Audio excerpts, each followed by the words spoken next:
Let's discuss reloading for our antique military rifles. Basically guns made, they were early cartridge guns from the time period, the late 1860s up to about the 1890s is when smokeless powder took over and all of this stuff became obsolete. So it's a very short window in history where these guns were used and technology caught up and made them obsolete. But they're neat guns to get out and shoot and reload for, which you're going to have to because most of them, they don't make ammo. Most of these guns started out before smokeless powder, so obviously originally they were designed to shoot a metal case cartridge with black powder in it with some sort of a lead bullet. There were no jacketed bullets in any of these. Eventually though, over time, towards World War I, some of these guns were used in reserve or as emergency, and there were smokeless powder cartridges loaded with jacketed bullets. The 11mm Gra is one example. The Italian 10.45 rifle cartridge was issued or given to the Russians, ended up with a whole pile of them the Italians gave them, and they issued them with smokeless powder and jacketed bullets. So then we go to the sticking point.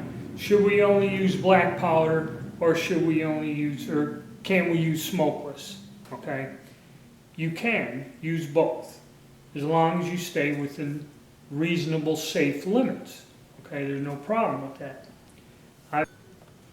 I've used both, and it basically comes down, staying within safe limits, a matter of personal choice. Now another thing, some people, well, black powder gun, I use black powder, I'm safe. Granted, it is true, you could probably not get enough black powder in one of these cases to overload the cartridge, okay, just by the volume alone. You might get a high pressure load, but I mean not a double charge. And also a lot of people think black powder pressure's lower and they're safe and it's a pass. If I use black powder, I ain't got no problems. Well, what happens is people forget that black powder leaves a very hard residue in the bore. And I've heard of cases where people have gone, taken like 71, 84 Mauser, or even a Springfield trapdoor. They'll go load 50, 100 rounds with black powder, go out shooting, and just shoot until the gun blows up. Okay? You have to use some common sense.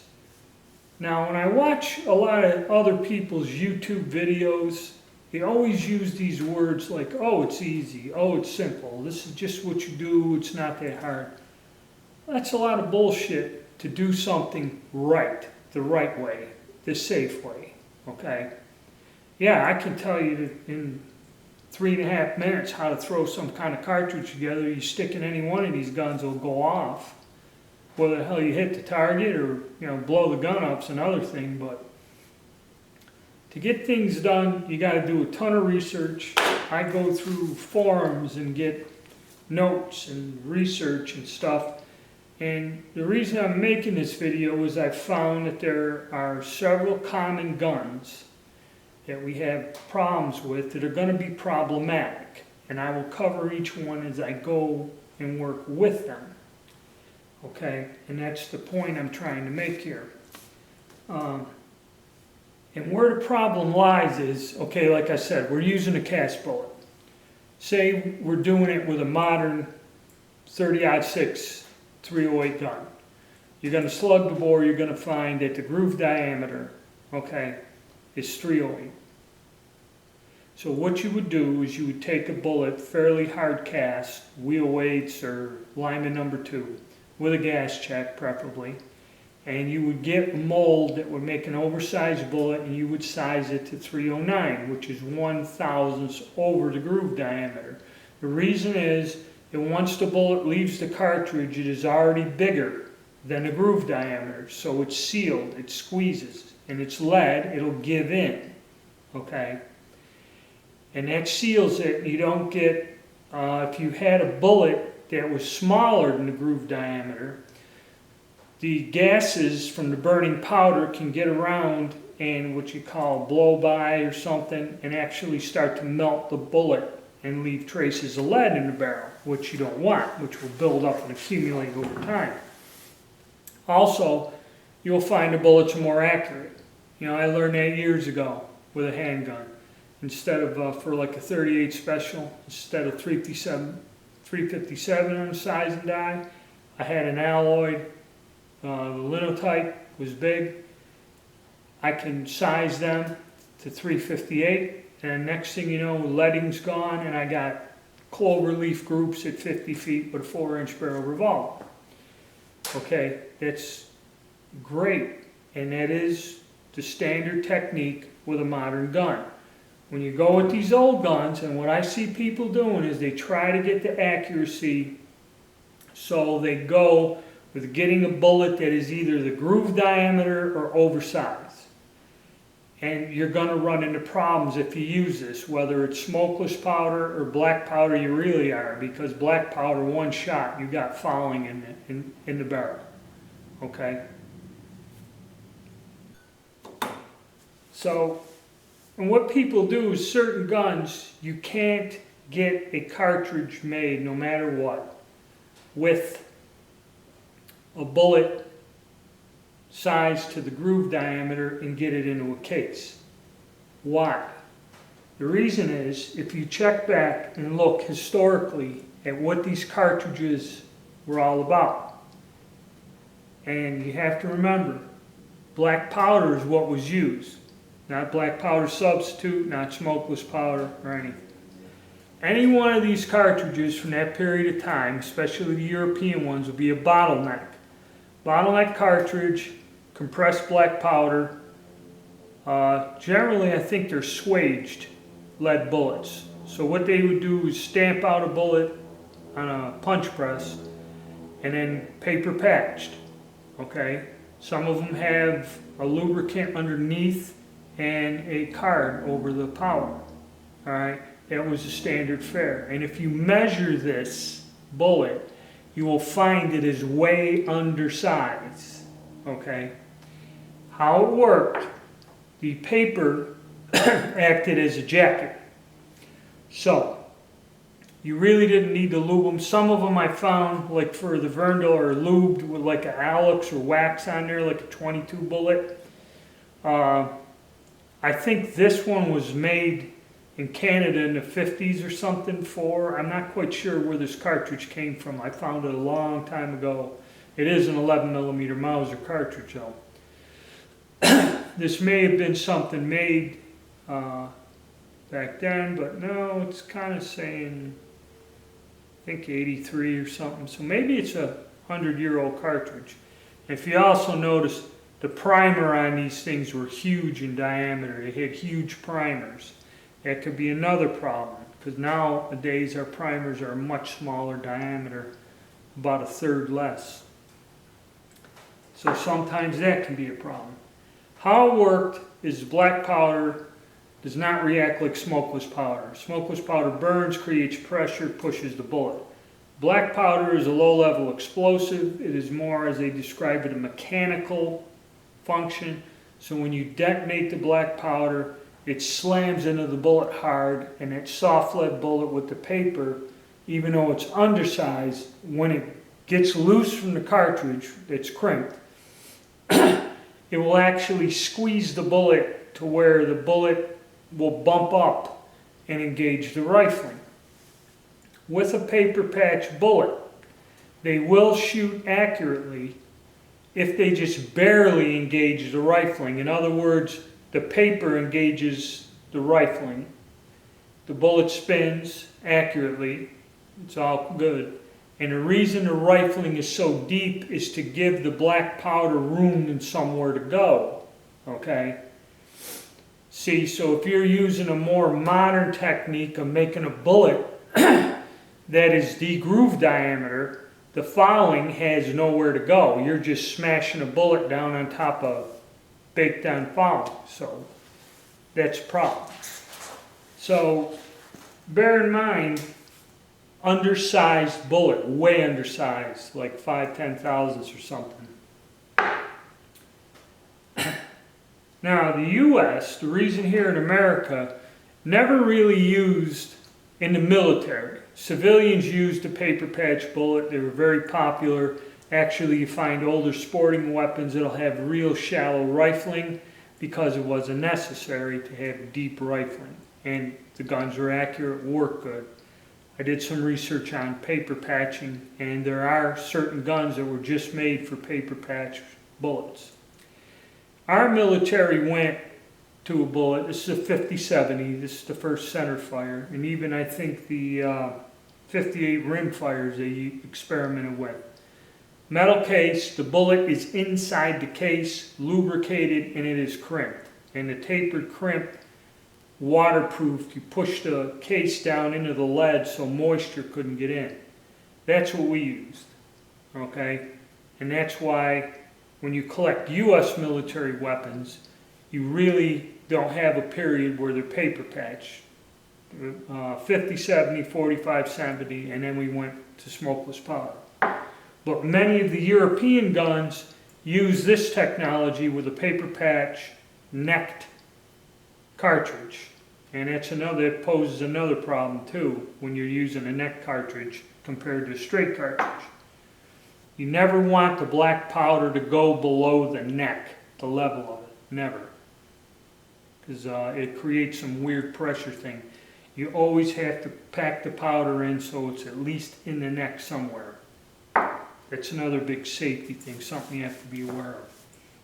Now, as for the common guns that you're going to run into a problem, seeing that the guns were made to shoot a case, the case the same diameter, but an undersized paper patch bullet. What you will find is if you try to put a bullet in there that is equal or greater than the groove diameter, when you put it in a case, it either won't chamber or it's so close that if you try to fire that, it's going to build up pressure and create a problem because the case cannot open to let the bullet out. That's how tight it is. You got to have usually 10 thousandths, difference of about 10 thousandths. So the mouth of the brass can open up and expand into the chamber and release the bullet. If you got it where it won't fit or is right in there and there's no room for the brass to move, it can be a problem. Now, which guns are you going to run into with this? Okay. One most common gun is the German 1871 Mauser. Not to be confused with the 1871/84. That's the magazine. This is the single shot gun. Okay? And a problem people have with this gun is the groove diameter is like 560 or something. The groove diameter is almost like on a 45-70, even though it is an 11 millimeter cartridge. So what people do is they try to run a chamber reamer and expand the neck of this chamber so you can get a larger bullet in there. Another solution was to make a heeled bullet, which I have. I have the heeled bullet. And what that is a smaller diameter on the back. This is the one, there's a French fella that developed this heeled bullet, and you can get the mold from in Australia there. I forget the name of the company, but they're all brass molds, quality molds. The guy made this up for me. It took like 2 weeks. I did a video on this. Now, he designed this bullet to be used in the Gras rifle that was converted, be the 66-74. The Gras rifle converted from needle fire gun because the bore diameter is way larger than the standard Gras. And it can also be used in the 71 Mauser because that forward band is a lot bigger. It sticks outside the case, so when you fire it, it will engage the rifle. That's one solution. Or you could just use a paper patch bullet and black powder. And that's where I'm going to kind of go with this when I come back and work with this gun. You see, they're all tying in. This gun, the Gra, and a couple others. And they're all going to use about the same bullet too. So this is where I'm going. But I want to go over the safety and everything, and I will address each gun as we go. Now, the Swiss Vetterlis, another neat gun. If you get the later model guns, and if you go to the one Swiss Rifles website, when you look down at all the different models, you'll see a point from the 60s or whatever. There was a point where they changed the chamber of the rifle. Now the older ones, and how can you tell you have an older one? Usually if you have this hatch pattern on here, and I forget the models, 60s and that, I think once you get something on a receiver, and this one's not marked, it says 80, 81, the later models, they are more, the chamber is cut more for a cartridge that has got grease grooves internal, and that the chamber's bigger.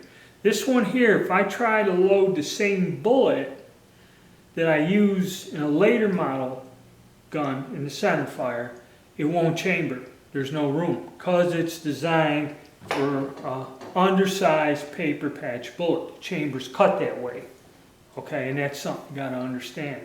Trying to force it or you can put a healed bullet. I can find a bullet mold that will make a healed bullet, and you could go that way. Actually, I could use that mold for this and for the Italian, because the Italian 10.4 rifle cartridge had some kind of weird cartridge with a belt where it was healed anyway. So that's something I'm going to experiment on. But the early models of the Swiss Vetterli, you're going to run into a problem when you go to reload. Now it brings us back to our French Gra. This here is a 66-74, and how they converted this gun, the original chamber was longer. They put a sleeve in there, so there is like a 1-inch gap from the end of the case to where the rifling starts, I believe. I think I got the measurements, but when I specifically do this gun, I'll cover it in detail. And they made a little neck in there to hold the undersized bullet stable. So it goes through the free bore, hits the rifling, expands out. If you try to put a bullet in here that is the groove diameter, which is like 455, 56 on this one, it's a nice one. Some people go up to 460. Okay. You got a constriction in this chamber. Okay, it's put there deliberately, which is like 430, what is it? 439.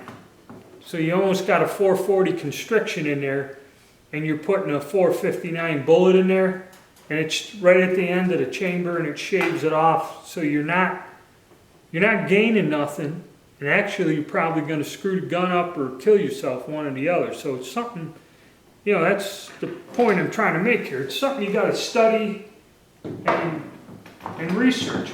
I myself didn't know that.